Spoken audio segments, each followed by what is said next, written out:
So when I started here 11 years ago, what I decided was I was going to really learn what the gaps were in services, where doors were being open and then where doors were being closed for our members with Down syndrome. And what I found was that people were assuming that because our young children did not have the ability to express themselves in some cases, they were looked at about as being not capable, or they didn't have the ability to even understand. And so a lot of bad assumptions were being made. And because of those assumptions, children were often offered special day classes and not even offered or considered for inclusive education services. So we started CRP because we needed to bring children together at a young age, give them the ability to really work on communication and school readiness skills in a controlled environment where they're given one-on-one attention.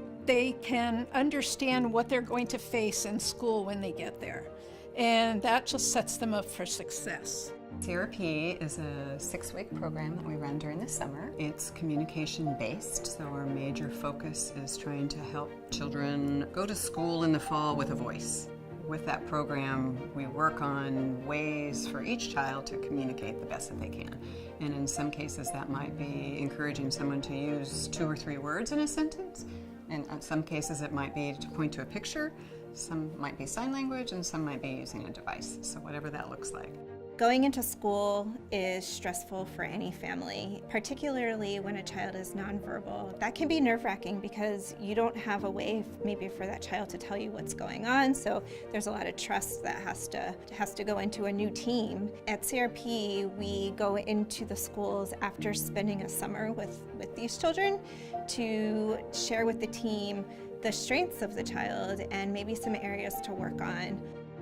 We also do a lot with home and school communication. So during the summer, we set up a routine where kids come to school with news from home, and then they go home with news from school.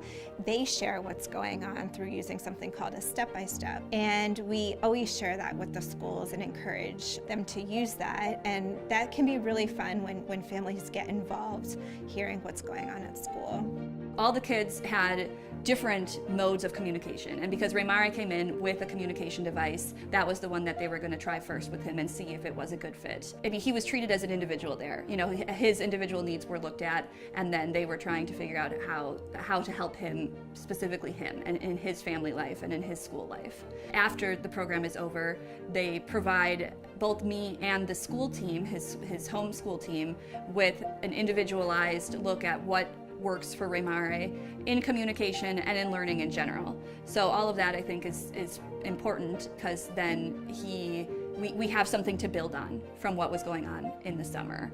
I'm very thankful for the CRP program that the Down Syndrome Connection offers. I don't know where we would be without it, but I feel like going into the school years and into the classroom would have been a much more difficult transition because everything was so new. It's hard for kids to sit still, let alone kids with low tone or kids that have other auditory or sensory issues going on. And so for them to be able to develop that during the summer, it really helped her transition beautifully into the classroom, and I can't speak highly enough about the program.